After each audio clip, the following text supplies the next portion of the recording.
name is Dan. I'm the founder and CEO of Cartus.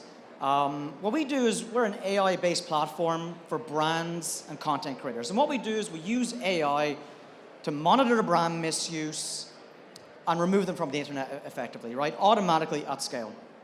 But there's another issue that we're seeing that has really taken up a lot of our attention. And it's all about AI, right? So we're here today to talk about AI. But we're not here to talk about AI and ChatGPTs and Mid-Journeys and stuff like that. We're here to talk about the real dark side of AI, which no one really talks about because I don't think a lot of them are very aware. So when we look at generative AI, right, most of us will talk about ChatGPT, we'll talk about Mid-Journey, but what actually is generative AI? So it's a subset of artificial intelligence that leverages machine learning models to create new data that resembles the input data, right? So you feed the AI an image or a video or a piece of text, and it will then spit out a new version of what you've provided. So the AI only understands what it's being fed. However, most of these models are built on the same subsets of data, right? You guys probably seen this a couple of weeks ago, right? Real funny picture of the Pope rocking his lovely white puffer jacket, right? Now, what you don't realize, and some of you didn't realize this when it first came out, and I'm very guilty, that I thought this was real. I was completely fooled by this, right? But the image on the right is not real. It was created using generative AI. So let's look at generative AI in a much different way, right? This is my friend, and she's an Instagram influencer. She used to be a glamour model back in the day. And this is an actual image that she posted on Instagram, right? This is also her. Now, I've had to seriously censor this image because it wouldn't be a great look on the stage. But using generative AI, and I don't mean code. I'm not talking about building out a data set and putting in. This was done on a website in 60 seconds by uploading an Instagram image, and it then pretty much it unclothed her, right?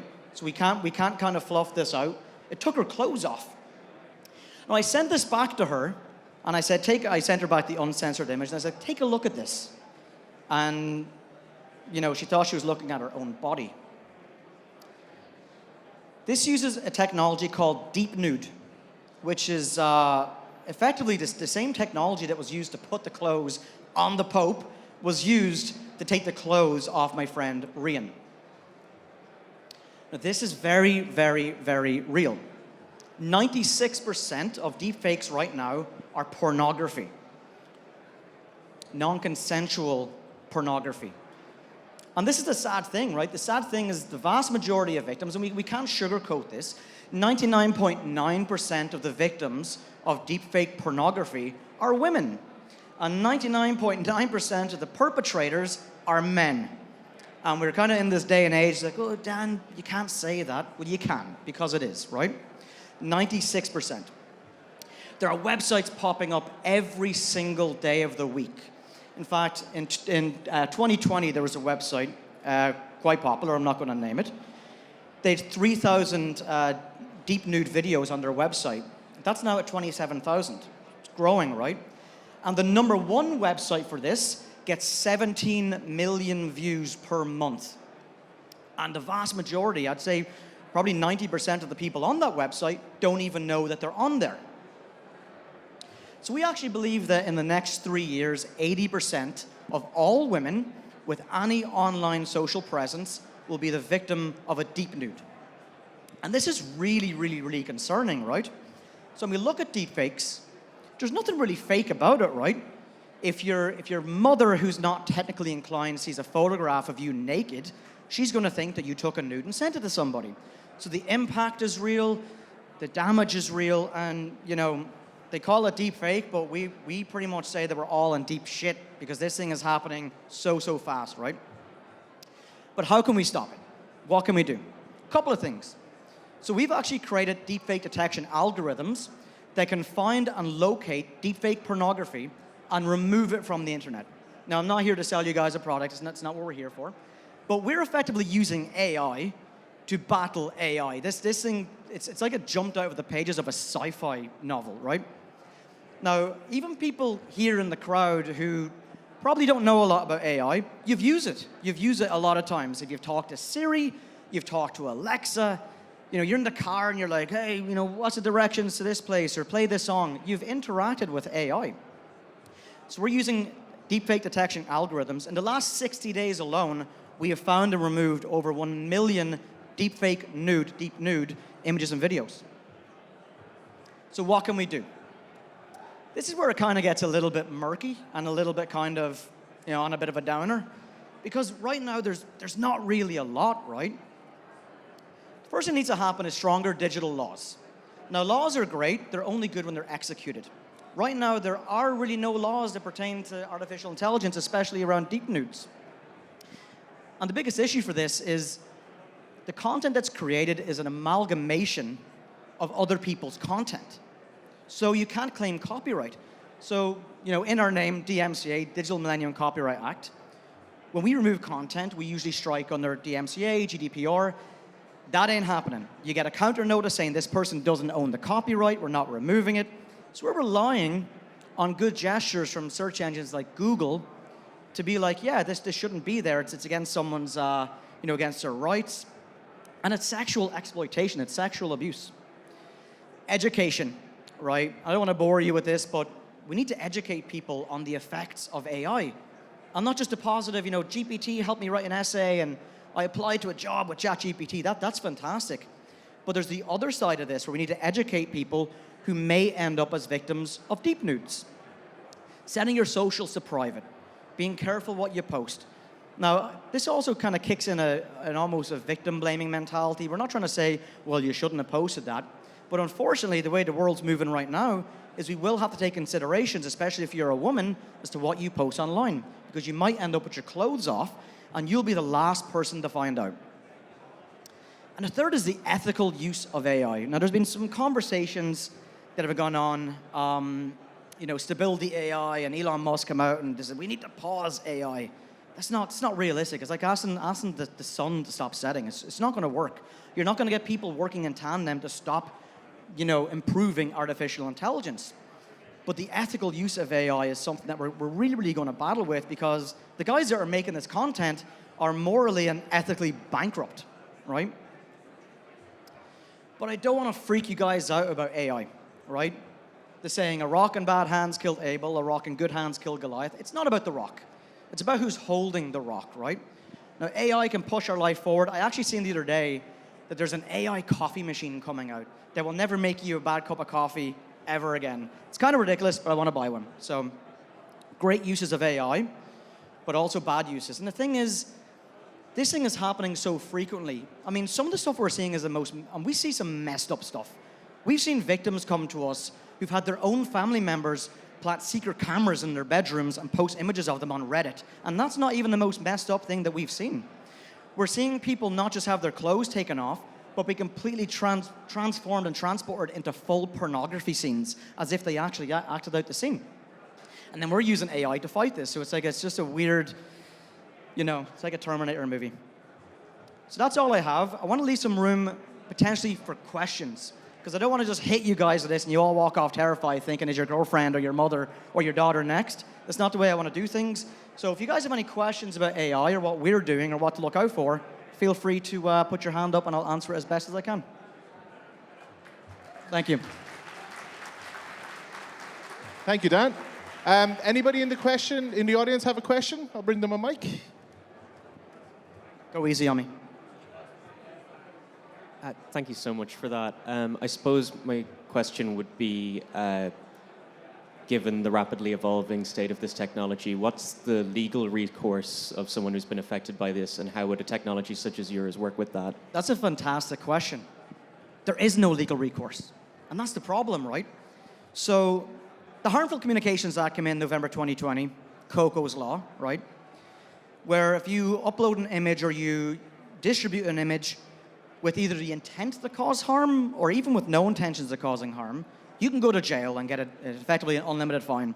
I've yet to see someone go to jail for this. In fact, I spoke to a detective about 6 months ago. He came to my house and he interviewed me over a case that we were involved in. We gave him all the data, we gave him everything.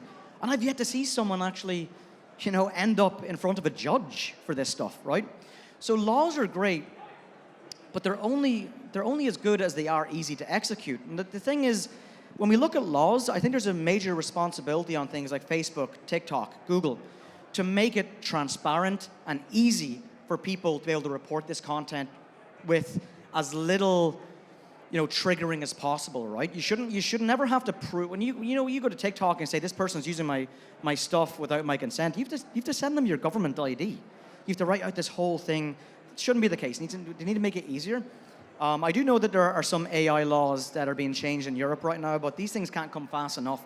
Even the DMCA law, the Digital Millennium Copyright Act, was enacted in 1998. The internet is a much different place than it was in 2020, let alone 1998. So the laws definitely need to change. Thank you. So I just want to understand how your technology works. Is it does it scrape the web, or does someone need to report? That's a great question. So all of the above, right? So for anybody who takes on our service, first off, if you are not a content creator, if you're the girl next door, right, and it's brought to your attention that someone has done something, we'll remove that for free. We don't charge a penny. We don't do anything, right? We mostly take care of content creators. So for our content creators, for example, we are an official partner in safety for OnlyFans, right? 3 million creators on there. So when those guys come to sign up to us, we take, we reverse search their images. We look at known websites, 170,000 of them we're scraping every day. And then we go to search engines. Now for people who may not know that they're actually on the internet, it gets a little bit more difficult, especially when they're not content creators. So a lot of them will need to be aware of where the content is, or they might need to turn around to us and like, look, I got myself into a situation, I don't trust X and Y. Could I give you an image and you can maybe scan and see what's out there? And we've done that, right? But we also want to do that in a very careful way as well. We want to protect people's data, protect who they are. So it's kind of a bit of both. The content creators we scrape for automatically, right? We're pulling down, for example, there's a couple of creators on Twitch. One of them is called Pokimane. Massive. Millions and millions and millions of followers. And all she does is post things on Instagram. She does no kind of nudity, nothing. There's a website that has about 60 videos of her doing hardcore pornography. And you watch that and you would think it's her. Now that website is based in Russia, and they don't need to tell you about that. They don't even acknowledge the email. So that's why we rely on internet service providers and places like Google to block the content. So it's an uphill battle, but people like that, we can actually go find the content, and if people are innocent victims, they can contact us anonymously if they want to, and be like, hey, please remove this, and we get it done for them. So. Any other questions?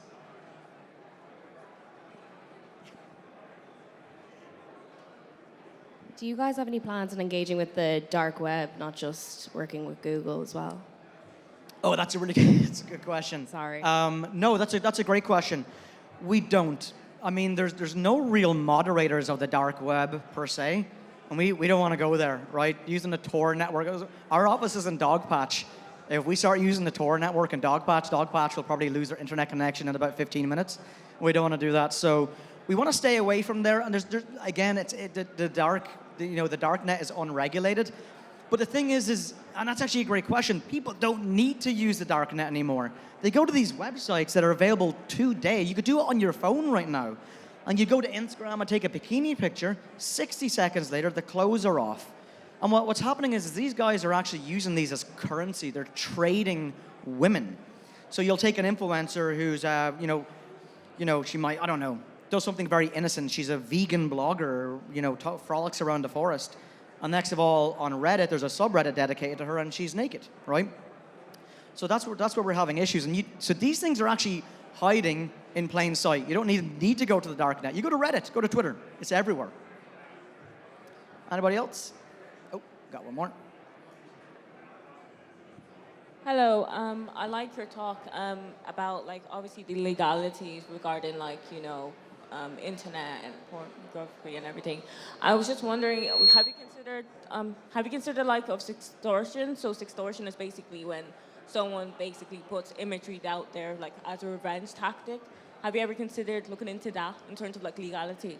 That's a really good question too. So we actually have dealt with sextortion cases, and believe it or not, most of the victims, let's probably say 90-95% of the sextortion cases are men, right? So there was a thing that went around on Twitter a while ago, where you'd have people, especially in the gay community, where they would pose as a gay person who's attracted to this person. They'd be messaging back and forward. Things would get spicy. A picture would be sent, and all of a sudden it's a aha moment, and I'm going to send this photograph of you to all your friends and family unless you pay me 10 grand. So yeah, we've come across that as well. But at the end of the day, we're not the police. We don't want to pretend that we are or overstep the mark. But if someone comes to us in that situation, we will at least handhold them and bring them into the right direction, and we'll reach out to Twitter on their behalf. But there's only so much we can do there, and that's where something like the Harmful Communications Act in Ireland would apply, or if they're based in the UK, we'll kind of handhold them to the right authorities there. But again, these laws are not very easy to actually execute, and especially, like, what happens when you look at a victim and then they have to go to a solicitor or an attorney or a lawyer and explain the whole situation and provide the images and pay 10 grand. So there's a lot of people that just can't afford that mentally and financially. So I believe there should be free services out there. I mean, there is a government website called hotline.ie, and it's a good service, but you're still sending your images and your videos to a government service, and that kind of sends a shiver down people's spines. So I think there's a lot of stuff that needs to happen. If anybody in the crowd or even here works in ISPs, come and talk to me. I'd love to talk to you, because we would love to start actually, working a bit harder to try and lobby some things and start making some changes to protect people, because the technology is moving so rapidly that this stuff is moving way quicker than the law could ever keep up. Why are they advertising on national radio, saying that the threat of publishing an image online is a crime if there's no legislation covering it? So there is legislation. However, there's nothing specifically around deepfakes or AI. So again, the Harmful Communications Act, where if you send a picture to a guy or a girl that you met on Tinder, and all of a sudden they're in WhatsApp groups and it comes back to you, then yeah, you can absolutely report that, right? And I was actually in a cinema a while ago, and an ad came up, and I was delighted to see it. Really, really happy to see it. But it's 2023, and it was the first time I seen that ad for a law that was enacted in November 2020. So a lot of this stuff is kind of like, is it too little, too late? Are people, when they see that lovely government heart popping up, do they trust it? And the actual process isn't really spelled out. But again, I've yet to read in the paper or the news where I've heard someone be convicted under the Harmful Communications Act. I haven't seen it yet. So. Oh, one more. Thank you for this lovely session. I'm a content creator. I dance frequently, and this is a shock to me, honestly. But just wanted to know, like, if, let's say I reach out to you and you scrape off the stuff, if it's there, is it a recurring thing? Like, Is it a what? Is it a recurring thing? Like, let's say you scrape off the bad stuff, and then does it like keep coming? Like, when do you stop? Fantastic question. So because of our high success rate, and this is not a plug in the company, but we have the highest success rate in the world for removals. And this is all captured by a public repository called the Google Transparency Report. The Google Transparency Report is pretty much there so they can prove they're not silencing journalists and working on behalf of shady governments. But if you're a content creator, you can actually go to the Google Transparency Report and you can see what we've done for you. You can see the links, you can see everything. Now what Google do is, if these websites are constantly hit, they'll actually block them from appearing in the index again, right? Now if you're not a content creator, we do it in a way where your data is not recorded. So people can't look you up and see you've removed this content. But Google, if this website is breaching their terms of service, they will block the website. So it will actually stop it. So once it's removed, it's removed. Sometimes it can't be removed from the website, though, and that's where we are majorly getting blocked, because other websites will be like, we're based in Russia. Tough luck.